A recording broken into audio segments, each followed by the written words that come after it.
எல்லாரையும் இங்க சந்திக்கிறதுல ரொம்பவே மகிழ்ச்சி. எல்லாருக்கும் வணக்கம். இவங்க ஒரு பிரபல நடன கலைஞர். அவங்க கிட்ட பாராட்டு வாங்குறது ஒரு யூனிவர்சிட்டியில டாக்டர் பட்டம் வாங்குற மாதிரி தான். என் ஒய்ஃப் இப்பதான் சீரியலே பாக்குறாங்க. ப்ரமோஷன் கொடுக்கும்போது கண்டிப்பாக அத்தனை பேரையும் போய் ரீச் ஆகும். அந்த ஸ்ட்ரிக்ட்னஸ் தான் அவங்க எவ்வளவு தூரம் கொண்டு வந்திருக்கு. இவங்க மீறி வேற எதுவுமே நமக்கு நடக்காதுன்ற ஒரு சேஃப்டி இருக்கும். Really happy to to this serial. ஒரு குடும்பத்துல ஒரு பெண் எப்படி பேசுறாங்களோ அது மாதிரி வைங்கன்னு சொன்னேன். அனைவருக்கும் இனிய மாலை வணக்கம். இந்த அழகான மாலை பொழுதுல உங்க எல்லாரையும் இங்க சந்திக்கிறதுல ரொம்பவே மகிழ்ச்சி. டிடி தமிழ் தொலைக்காட்சியில 150 எபிசோட்ஸ் கடந்து வெற்றிகரமா ஒளிபரப்பாயிட்டு இருக்கக்கூடிய மெகா தொடர் தான் தாயம்மா குடும்பத்தார். நம்ம தாயம்மா, சித்தப்பா, சட்டநாதன், பாக்யா, ஷாம்லான்னு எல்லா கதாபாத்திரங்களும் நம்மள சந்திக்க வந்திருக்காங்க. சோ உங்க எல்லார் சார்பாகவும் முதல்ல அவங்கள வெல்கம் பண்றதுல ரொம்பவே சந்தோஷம். தமிழ் சினிமால பெரும்பாலான நடிகைகளோட திரை பயணம் செடியில பூக்கிற பூ மாதிரி இருக்கும். இன்னைக்கு பூக்கும், வெகு சில நாட்கள்ல ஒத்திருந்துரும். ஆனா இவங்க வெள்ளி திரையில உதைக்கப்பட்டு அதே வெள்ளி திரையில ஆலமரமா வளர்ந்து சின்ன திரைக்கும் சேர்ந்தே நிழல் தரக்கூடியவங்க. எஸ், அவர் ஆல் டைம் ஃபேவரட் நடிகை ராதிகா அவர்களை ஒரு சில வார்த்தைகள் பேசுமாறு அன்போடு கேட்டுக்கொள்கிறேன். முதல்ல டிடிக்கு என்னுடைய நன்றியும், அவங்க 50வது வருஷத்துல அவங்களுக்கு வாழ்த்துக்களும் சொல்ல கடமைப்பட்டிருக்கேன். இப்போ தாயம்மாங்கிற சீரியல்ல விக்ரமாதித்யன் அவர் இதுக்கு முன்னாடி என் கூட ஒர்க் பண்ணியிருக்காரு, செல்லம்மாவில் ஒர்க் பண்ணியிருக்காரு. என்னுடைய ஆஸ்தான ரைட்டர் குமரேசன், நிறைய ராணி இது போன்ற வெற்றி, வேற என்ன செல்வி செட் இல்லை ரைட் வாணி எல்லாமே நிறைய ஒர்க் பண்ணியிருக்காரு. அப்புறம் டயலாக் ரைட்டர் கென்னடி அவர்கள் இருக்காரு இங்கே. அவங்க ராணின்னு நாங்கள் கூப்பிடுவோம். ஓகே. அண்ட் செந்தில் நாதன் எனக்கு டைரக்டர், அப்போ பூந்தோட்ட காவல்காரனுங்கிற படத்தில் டைரக்டராக இருந்தார். பட் அவர் சிவாஜி கணேசன் போல நடிக்க வேண்டும் என்று திரைக்கு வந்தவர், சின்ன திரைக்கு வந்துட்டார்.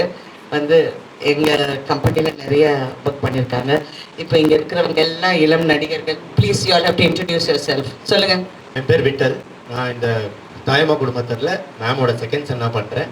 அந்த கேரக்டர் பேர் பரத். பிரபு கேமராமேன். சொல்லுங்க.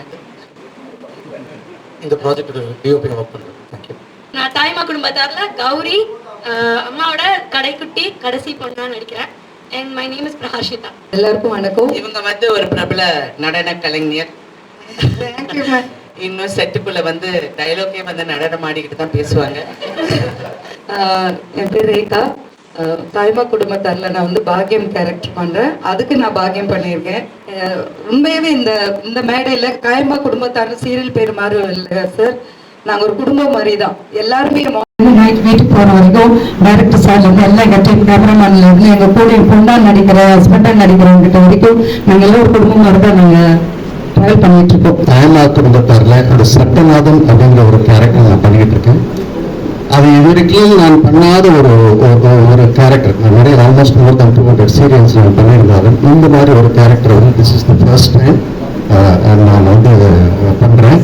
ஸோ நிஜமாவே எனக்கு அவ்வளவு ஒரு கம்ஃபர்ட் ஜோன் இருக்கிற இடம்ல இந்த கேரக்டர் பண்ணும்போது டைரக்டர் சாராட்டும் சரி, கேமராமேன், ஹோல் டீம். ஆனால் இந்த மாதிரி நீங்கள் ஒரு ப்ரமோஷன் கொடுக்கும்போது கண்டிப்பாக அத்தனை பேரையும் போய் ரீச் ஆகும். மேலும் மேலும் இந்த 150 எபிசோட்ஸ் இதுவும் ஒரு 1000 எபிசோட்ஸ் போல அப்படிங்கிறது அந்த இடத்துல நான் வேண்டுகிறேன். எல்லாரும் எல்லா நாளும் பெற்று பெறுவாக வர வேண்டும் என்று அவங்களுக்கு வேண்டிப்பட்டேன். நன்றி. ஹாய், என் பேரு சந்தியா.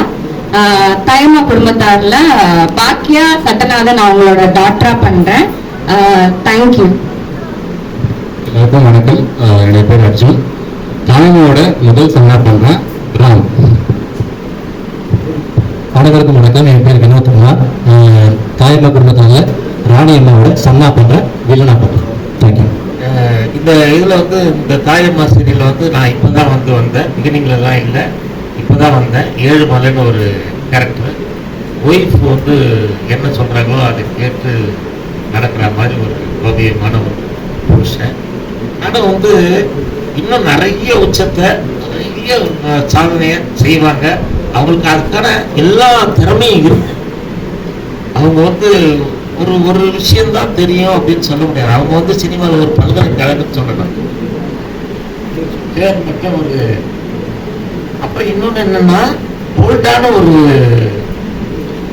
லேடி, அது அயன் லேடின்னு சொல்லுவாங்க இல்லையா, அது மேடம் தான். எந்த விஷயத்தையும் போல்டா டிசிஷன் எடுப்பாங்க, போல்டா பேசுவாங்க. அதுல ஒரு கரெக்டா இருக்கும். அது பேச்சுலயும் ஒரு கரெக்டா இருக்கும், ஒரு கண்ணியம் இருக்கும். பத்திரிகைக்காரங்களுக்கும் ஊடகவியலுக்கும் வந்திருக்க அத்தனை பேருக்கும் என்னுடைய மனமார்ந்த நன்றியுடன் முடிச்சுக்கிறேங்க.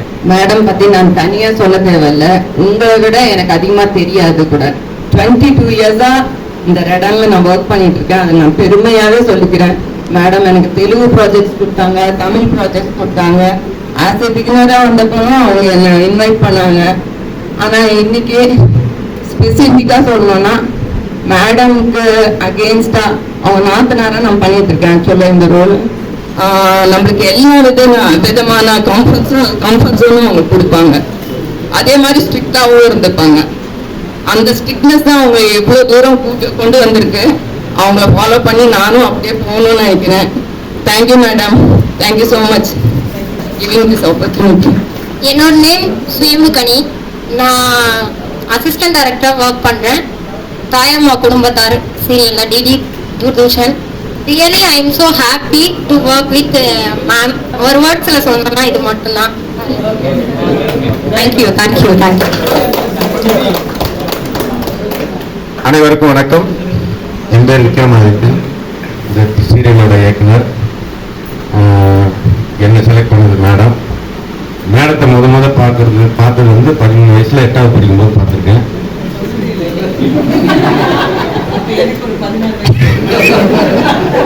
அதாவது 8வது படிக்கும்போது ஸ்கூல் கட் அடிச்சுட்டு வேலூர் ராஜா தேட்டர்ல போக்கீர் ராஜா படம் டிக்கெட் கிடைக்காம அடிச்சு பிடிச்சி லேட்டா போய் டோர் தந்த சினிமா ஸ்கோப்பு பிரம்மாண்டமா தெரியுது சாங்கு. இவங்க டான்ஸ் ஆடிட்டு இருக்காங்க. அப்ப பார்த்ததுதான் ஃபர்ஸ்ட் அவங்க பார்த்தது. அதுக்கப்புறம் செல்லம்மா அப்படின்ற தொடர்பு இயக்கிற வாய்ப்பு கிடைச்சது. உண்மையாவே என்னன்னா அவங்க கிட்ட வந்து ஒரு 2 விஷயம் நான் கத்துக்கிட்டேன். டைரக்ஷன்ன்றது சீரியல்ல வந்து பெரிய விஷயம் கிடையாது. உண்மையாவே இருக்கிற சீனை கரெக்டா எடுத்து கொடுத்தாலே போதும். கரெக்டான ஆர்டிஸ்ட் கிட்ட பர்ஃபார்மன்ஸ் வாங்கணும், அதெல்லாம் இருக்கு. என்னன்னா எல்லாருமே ஸ்கிரீன் பிளே பத்தி பேசுவாங்க, இவங்க சீன் பிளே பத்தி பேசுவாங்க. ஒவ்வொரு சீன்லையும் பிளே இருக்கணும்னுவாங்க. அது ரொம்ப இம்ப்ரெஸ் ஆச்சு இப்போ முதல்ல வந்தப்ப. எனக்கு அப்பதான் கரெக்ட் அப்படின்னு தோணுச்சு. ஒவ்வொரு டைலாக்கையும் ஷார்ப்பா இருக்கணும், அது ரொம்ப முக்கியம். ஒரு சீன் மிஸ் ஆனாலே நம்ம டிராக் ஆகிடும். அந்த மாதிரி விஷயம்லாம் அவங்ககிட்ட கற்றுக்கிட்டேன். அதே மாதிரி அவங்க பாராட்டுறதும் சரி, நல்லா இருந்துச்சுன்னா பாராட்டுவாங்க. அந்த பெருந்தன்மை அவங்களுக்கு நிறைய இருக்கு. நான் நிறையத்த ஒர்க் பண்ணியிருக்கேன். வெளிப்படையாக பேச மாட்டாங்க, சொல்ல மாட்டாங்க. அவங்ககிட்ட பாராட்டு வாங்குறது வந்து ஒரு யூனிவர்சிட்டியில் டாக்டர் பட்டம் வாங்குற மாதிரி தான் என்னை பொறுத்த வரைக்கும். நிஜமாக சொல்கிறேன். ஏன்னா அவங்களுக்கு தெரியாத விஷயங்களே தெரியாது. நான் போய் இதை சொல்லுவோம், மேடம் நீங்க வந்து பிரியர் தெரிஞ்சிருங்கோ அப்படின்வாங்க.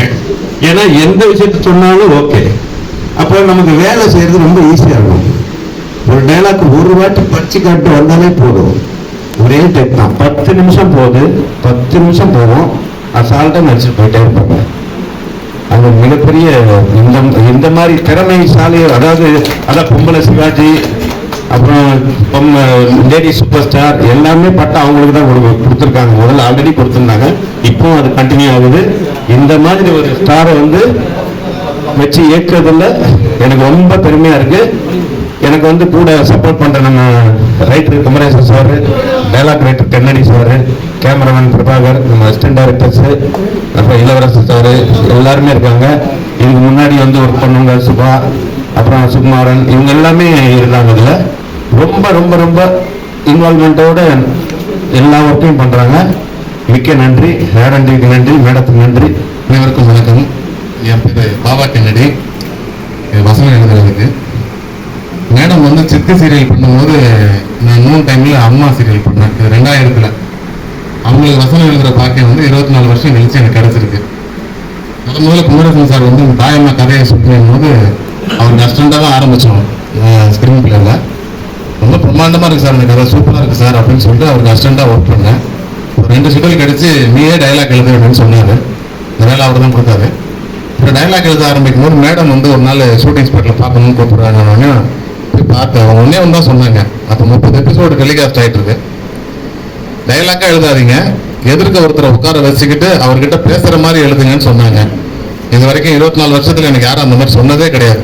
அது மிகச்சிறந்த அட்வைஸா இருந்து நான் என் மாற்றி எழுதி உண்மையை சொல்லணும்னா என் ஒய்ஃப் இப்பதான் என் சீரியலே பாக்குறான். ஏன்னா டைலாக்கா எழுதிட்டு இருந்தேன், இதுதான் நீ நல்லா எழுதுறேன்னு சொல்றான். இது வந்து மை சைல்டு ப்ராமிஸ், நான் வந்து பொய் சொல்லலை. அப்பதான் நாம இவ்வளவு நாள் அது வந்து நான் கொஞ்சம் ரைமிங் எழுதுவேன், எதுகை முனையா எழுதுவேன், அதை வந்து மாத்தணும். ஆமா, அது டைரக்டருக்கு பிடிக்கும். மேடம் சொன்னது எதிர்க்க ஒருத்தர் உட்காந்துட்டு இருக்காரு அப்படின்னு நினைச்சிட்டு பேசி அதே மாதிரி எழுதுங்கன்னாங்க. உண்மையில நல்லபடியா போயிட்டு இருக்கு. இதுக்கப்புறம் 150 எபிசோடு போயிருக்கு. இது வரைக்கும் அவன் கூப்பிட்டு சொல்லலை. பெரிய சந்தோஷம். தூர்தர்ஷனுக்கு மிக்க நன்றி. ஏன்னா அத்தனை சுதந்திரம் இருக்கு, அருமையா போயிட்டு இருக்கு. எல்லா இடத்துலயும் நல்ல டாக்கு சார். உண்மையிலே இப்படி ஒரு வாய்ப்பு கிடைச்சதுக்கு ரொம்ப சந்தோஷம். என் பேரு குமரேஷன். இதில் வந்து நான் அந்த கதை திரைக்கதை எல்லாம் பண்ணிட்டு இருக்கேன். இப்போ எனக்கு என்னன்னா ஒரு 20 வருஷமா நான் ரடானில் ஒர்க் பண்ணிட்டு இருக்கேன். என்னுடைய முதல் சீரியல் வந்து தெலுங்கு சீரியல் வந்து தள்ளி பிரேமா அப்படின்னு வந்து ஆரம்பிச்சது. அதான் எனக்கு அவங்க கொடுத்த முதல் வாய்ப்பு. அதில் முழுசாக நான் நடிச்சாங்க. அப்புறம் தொடர்ந்து தெலுங்கு கன்னடம்னு நிறைய சீரியல்ஸ் ரடானில் பண்ணிகிட்டே இருந்தேன். ஆனால் எனக்கு ஒரு சின்ன ஏக்கம் இருக்கும், மேடத்துக்கு எப்போ எழுதுறது அப்படின்னா. அது ரொம்ப நாள் கழிச்சு மகாலட்சுமி நிவாஸ் அப்படின்னு ஒரு தெலுங்கு சீரியலுக்கு எனக்கு அந்த வாய்ப்பு கிடைச்சது. அது கடைசி முடியும் பொழுது அந்த ஒரு போர்ஷன் எழுத சொன்னாங்க. அது எழுதிட்டு இருக்கும்போது தான் எனக்கு சொன்னாங்க, நீங்கள் எனக்கு எழுதுங்க, நம்ம வந்து தமிழில் 9:30 பண்ணுறோம் அப்படிங்கும்போது உண்மையிலே எனக்கு அதை நம்ப முடியல, ஒரு ஆச்சரியமாக தான் இருந்தது. அப்புறமா வாணி ராணி ஆரம்பித்தோம். அது எவ்வளோ பெரிய கிட்டுன்னு உங்களுக்கு எல்லாருக்கும் தெரியும். இப்போ வந்து தாய்மா குடும்பத்தார் பண்ணும்போது வந்து முதலே சொல்லிட்டாங்க, ரொம்ப இயல்பாக பண்ணலாம், இல்லை ட்விஸ்ட் டர்னிங்லாம் இல்லாமல் இயல்பாக இன்னைக்கு வீட்டில் நடக்கிற விஷயங்கள் பண்ணலாம். அப்போ தான் அந்த ஃபேமிலிக்குள்ளே வந்து இருக்கிற ஆடியன்ஸ் வந்து ஐடென்டிஃபை பண்ணிப்பாங்க அப்படின்னு அவங்க சொன்ன அந்த விஷயத்தை வச்சுட்டு தான் ஆரம்பித்தோம். அது இன்னைக்கு நல்லா ஒர்க் அவுட் ஆயிருக்கு. எல்லாருமே சொல்கிறாங்க ரொம்ப நல்லா இருக்கு அப்படின்னு. டிடி தமிழ் உண்மையிலே அந்த காலத்தில் அதை தான் பார்த்துட்டு இருந்தோம். இப்போ மறுபடியும் மீண்டும் அது வர மாதிரி வந்து ரீஃபார்ம் மாதிரி வந்திருக்கு. 50 வருஷத்துக்கு வாழ்த்துக்கள் டிடிக்கு. இது வந்து டிடியில் மட்டும்தான் வந்துட்டு இருக்கு. இப்போதான் நீங்கள் டிடிஎஸ் எல்லாம் கொடுத்துருக்கதா 2 நாளைக்கு முன்னாடி பேப்பரில் பார்த்தேன். இதே வந்து யூடியூப் இதெல்லாம் வந்து டிடியே வந்து போட்டாங்கன்னா வந்து அதுவும் நல்லா ரீச் ஆகும்னு நான் நினைக்கிறேன். இது ஒரு வேண்டுகோளாக எடுத்துகிட்டு நீங்கள் பண்ணீங்கன்னா நல்லாயிருக்கும்.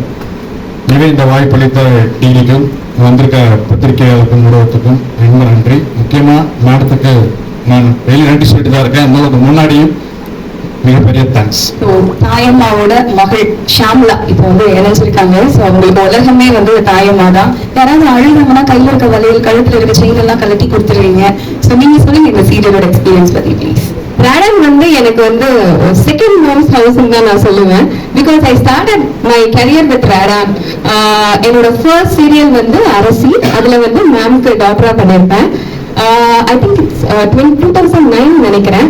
ஒரு 15 இயர்ஸ் கழிச்சு கிட்டத்தட்ட 15 இயர்ஸ் கழிச்சு மறுபடியும் மேம்க்கு டாக்டரா நான் பண்ணிட்டு இருக்கேன். நடுவில் நிறைய சீரியல்ஸ் ரடனுக்காக பண்ணியிருக்கேன். தாயமா வந்து will be always close to my heart. ஏன் சொல்றேன்னா இது வந்து ரொம்ப இந்த ஷாம்லா கேரக்டர் வந்து ரொம்ப ரொம்ப ரொம்ப இன்னசென்ட்டான கேரக்டர். உலகமே அவங்க அம்மா தான் அவங்களுக்கு. எனக்கு வந்து அது பண்ணும்போது ரொம்ப சேலஞ்சிங்கா இருந்தது. இவ்வளோ நாள் இவ்வளோ வருஷம் நிறைய கேரக்டர் பண்ணியிருக்கேன். பட் இதுல கிடைச்ச அப்ரிசியேஷன் வந்து எனக்கு வேற இது வரைக்கும் நான் பண்ண வேற எந்த சீரியலுமே எனக்கு கிடைக்கல. எல்லாருமே நிறைய பேர் சொன்னாங்க, சில சீரீஸ்லாம் பார்த்துட்டு ரொம்ப நல்லா இருக்கு, ரொம்ப நல்லா பண்றீங்க அப்படின்னு. அது எல்லாத்துக்குமே கிரெடிட் கோஸ் டு மேம் தான். ஏன்னா அவங்க நிறைய எனக்கு அந்த டைம்ல வந்து நிறைய டீச் பண்ணியிருந்தாங்க, இப்படி பண்ண நல்லா இருக்கும், அப்படி பண்ண நல்லா இருக்கும்னு சொல்லிட்டு. ஸோ எனக்கு ரொம்ப ரொம்ப ஹாப்பி. எனக்கு எது என்ன பேசுறது திடீர்னு என்ன பேசுறதுன்னு தெரியல. But thank you so much. அந்த ரடான் ப்ரொடக்ஷன் பத்தி நான் சொல்லணும். ஆக்சுவலி நான் மேம் பத்தி சொன்னேன். என்னன்னா 15 இயர்ஸ்க்கு முன்னாடி நான் மேம் எப்படி பார்த்தனோ அதே பொட்டன்ஷியல், அதே டெடிகேஷன் டுவர்ட்ஸ் ஒர்க், இது எல்லாமே வந்து இப்போ நான் மேம் கிட்ட அதே எனர்ஜி பார்த்துட்டே இருக்கேன். அண்ட் அது ரொம்ப பெரிய பெரிய விஷயம். ஸோ இந்த மாதிரி வந்து நிறைய நிறைய விஷயம் நான் மேம் கிட்ட வந்து கற்றுக்கணும்னு நினைக்கிறேன். நான் மட்டும் இல்லை, இப்போ வர புதுசாக வர எல்லாருமே மேம் கிட்ட வந்து நிறைய விஷயம் கற்றுக்கணும். டெடிகேஷன் டுவர்ட்ஸ் ஒர்க் இதெல்லாம் வந்து சூப்பர். அண்ட் எனக்கு அவங்க கூட ஸ்க்ரீன் ஸ்பேஸ் ஷேர் பண்ணுறதும் வந்து ரொம்ப பெரிய ஹானராக ஃபீல் பண்ணுறேன். Thank you so much first of all trusting on me and giving me this wonderful character. Thank you ma'am. And ரடான் பொறுத்த வரைக்கும் they'll treat everybody, all the artists ரொம்ப ரொம்ப ரொம்ப பேம்பர் பண்ணி ஒரு ஒரு ஒரு பேபி மாதிரி பார்த்துப்பாங்க எல்லாருமே. எனக்கு வந்து ரடான் அப்படின்னா கண்ணு மூடிட்டு நம்ம ஒத்துக்கலாம். ஸோ எந்த ப்ராப்ளம் இருக்காது, எந்த ஒரு இஷ்யூ இருந்தாலுமே she is there to sort it out. And என்ன சொல்றது, பயங்கர சேஃப்டி அவங்க கூட இருக்கும்போது. ஸோ இவங்களை மீறி இவங்களை மீறி வேற எதுவுமே நமக்கு நடக்காதுன்ற ஒரு சேஃப்டியும் இருக்கும். இட்ஸ் லைக் அலைன்ஸ் பெல்லுன்னு சொல்லலாம். So thank you so much for giving me this opportunity. Thanks a lot. Venu sir character வந்து முன்னாடி கதை பேசும்போது வேற மாதிரி பேசிட்டு இருந்தோம். வேணு சார் தான் பண்ணணும், அவருக்கு கொஞ்சம் உடல் ரீதியாக கொஞ்சம் ப்ராப்ளம் இருந்துச்சு. அதுக்கு ஏற்ற மாதிரி அந்த கேரக்டர் நாங்கள் டிசைன் பண்ணோம். அவர் வீல் சேரில் தான் இருப்பார், அவர் வந்து அந்த மாதிரியான விஷயங்கள், அப்புறம் அதுக்கேற்ற மாதிரி ஃப்ளாஷ்பேக் எல்லாமே வந்து பண்ணி அவரை வந்து நம்ம வந்து நடிக்க வச்சோம். அந்த கேரக்டர் பார்த்தீங்கன்னா வந்து அவர் வந்து அவரால் அந்த சப்போஸ் நம்ம சொன்னோம்னா அந்த மாதிரி வீல் சேரில் இருக்கவங்க, அந்த மாதிரி இருக்கிறவங்களாம் வந்து நம்ம வந்து அவங்களுக்கு வந்து பார்த்தீங்கன்னா கோவம் வந்துட்டே இருக்கும். டோட்டலாகவே வந்து எதுக்கு எடுத்தாலும் கோவம் வரும். நான் அவங்களோட இயலாமையை வந்து கோவமாக வெளிப்படுத்துவார். அதை வந்து அவர்கிட்ட சொல்ல அவர் அந்த கோவத்தை வெளிப்படுத்தும் போது அவரை எப்படி அரவணைச்சு போறாங்க தாயம்மா அப்படிங்கிற மாதிரி அவங்களுடைய ஒய்ஃப் கேரக்டர் வந்து டிசைன் பண்ணோம். அந்த காம்பினேஷன் வந்து இன்னைக்கு கரெக்டாக ஒர்க்காக இருக்கு. ஸ்க்ரீனில் பார்க்கும்போது வந்து ரொம்ப நமக்கே ஆச்சரியமா இருக்கும். அது ரெண்டு பேரும் அவ்வளோ இதாக வந்து ரெண்டு பேரும் போட்டி போட்டு நடிச்சிருப்பாங்க. எழுதி டைரக்ட் பண்ணி அதை தாண்டி அதை பார்க்கும்போது எங்களுக்கு நாங்கள் அடிக்கடி அதை பற்றி பேசிகிட்டு இருப்போம். ஸோ நம்ம நினைக்கல ஃபஸ்ட்டு இந்த மாதிரி இந்த கேரக்டரை கொண்டு வரணும்னு. அது மேடத்தோட ஐடியாவில் தான் அது வந்து ஃபஸ்ட்டு பண்ணோம். அதுக்கப்புறம் அது நல்லா ஒர்க் அவுட் ஆயிருக்கு. சாரி இன்னைக்கு வரல, பட் எல்லாம் நாங்கள் ஒரு மிஸ் பண்ணுறோம். ஃபர்ஸ்ட் நாங்கள் வந்து டிடி அவங்க எங்களுக்காக வந்திருக்காங்க, முதல்ல அவங்களுக்கு நன்றி சொல்லுவோம். அண்ட் நான் மறுபடியும் சொல்கிறேன், இது வந்து ஒரு sleeping line, we have woken up and அது மறுபடியும் இட் ஹேஸ் டு டு கிரேட்ங்கிறது என்னுடைய அபிமான வேண்டுகோள். அண்ட் இன்னும் ஜனங்களுக்கு ரீச் ஆகும். அதாவது மீடியா, டிஜிட்டல் ஏஜ் எல்லாமே மாறிட்டு வந்திருக்கு. That's why I always said keep it யூடியூப்ல போடுங்க, அங்கே போடுங்க, because lot of people are more comfortable on that. அது கம்ஃபர்ட் லெவல் வந்து நம்மளும் ஏற்படுத்தணும். See marketing is all about that. So இன்னும் அது பிரபலப்படுத்த நீங்கள் வந்து இன்னும் அதுக்கு நம்ம எல்லாருமே ஒற்றுமையாக செயல்படணுங்கிறது என்னுடைய வேண்டுகோள். I am really happy to do this serial. நான் ஃபர்ஸ்ட் சீரியல் நடிக்கக்கூடாதுன்னு இருந்தேன், பட் அவங்க ரொம்ப இன்சிஸ்ட் பண்ணி நான் பண்ணணும் அப்படின்னு சொன்னப்ப நான் ஃபர்ஸ்ட் சொன்னேன், நீங்க என்ன ரஜினிகாந்த், நான் வந்து சூப்பர் ஸ்டார் அதெல்லாம் நீங்க சொல்லாதீங்க, நான் ஒரு பெண், அந்த பெண் வந்து ஒரு குடும்பத்துல எப்படி இருக்கணுமோ அந்த மாதிரி பண்ணுங்க அப்படிங்கிறது மட்டும்தான் நான் இவருக்கு குமரேசன் அவர்களுக்கு சொன்னேன். அந்த பெண் வந்து இந்த சடனா ஒரு டைலாக் வரும், ஹீரோ டைலாக் மாதிரி வரும், யோ அந்த மாதிரி பேசுறவங்களே யாரும் பேச மாட்டேங்கிறாங்க, நான் வந்து சாதாரணமா பேசுறேன் அப்படின்னு சொல்லி நீங்க என்னை வந்து அந்த மாதிரி பண்ணாதீங்க, ஒரு குடும்பத்துல ஒரு பெண் எப்படி பேசுறாங்களோ அந்த மாதிரி வைங்கன்னு சொன்னேன். ஸோ அந்த மாதிரி இருக்கப்போ வந்து வேணு அரவிந்த் வந்து ரொம்ப உடல்நிலை சரியாமல் அவர் ஹாஸ்பிட்டலில் இருந்தார். எனக்கு அவரை மீட் பண்ண 2-3 வாட்டி நிறைய விஷயங்கள் அவளோட பார்க்கும்போது நான் எவ்வளோ நல்ல நல்ல கதாபாத்திரங்கள் அவரோட பண்ணியிருக்கேன். I did want to see him. And mentally வந்து அவர் என் லைஃப் முடிஞ்சு போச்சுன்னு அவர் நினச்சிட்டு இருந்தாரு. நான் சொன்னேன், வேணும் உன் லைஃப் முடியல, you are going to open another door, இன்னொரு பாதையில நீ போகணும் அப்படின்னு சொன்னா, இல்ல நீ நடிக்கணும் அப்படின்னு சொன்னா அவர் பயந்தாரு, நான் எப்படி நடிப்பேன்னு, நீங்க செட்டுக்கு வாங்க, உங்களுக்கு எப்படி வேணுமோ நான் பண்றேன்னு சொல்லி அப்புறம் அந்த கதாபாத்திரத்தை உங்களுக்கு ஃபர்ஸ்ட் அந்த கதாபாத்திரம் அவ்வளோ இல்லை. அப்புறம் நாங்க வந்து எல்லாருமே உட்கார்ந்து பேசி நான் சொன்னேன், இந்த மாதிரி ஒரு கோபக்காரரா அந்த இதுல அவர் இப்ப நீங்க நம்ப மாட்டீங்க, இப்போ 1 year இருக்கோம்ல நாங்க அவரை ஸ்டார்ட் பண்ணி, நீங்க அவர்கிட்ட அந்த மாற்றத்தை பார்த்தீங்கன்னா ரொம்ப ஆச்சரியப்படுவீங்க. இஸ் அதனால எவ்ரி ஹியூமன் பீங், ஒரு மனிதனையும் நம்ம தட்டி கொடுத்தா வந்தா அந்த சப்போர்ட் கொடுத்தா எவ்வளோ அவங்களுக்கு எவ்வளவு சேஞ்சஸ் அவங்க லைஃப்ல வருங்கிறதுக்கு வேணு அரவிந்த் வந்து ஒரு எக்ஸாம்பிள். இன்னைக்கு அவர் அவ்வளோ ஹார்டா ஒர்க் பண்ணி பிசியோ பண்ணி அது பண்ணி இப்போ அவர்னால நடக்க முடியும். ஃபர்ஸ்ட் வீல் சேர்ல தான் இருந்தாரு, இப்போ நடக்கிறாரு. So thank you very much. அதுதான் சொல்ல வரேன், வாய்ப்புங்கிறது எல்லாருக்கும் அமையறது இல்லை, ஆனா அமைஞ்சுக்கிற அந்த வாய்ப்பை வந்து சிறப்பா செயல்படும். தேங்க்யூ.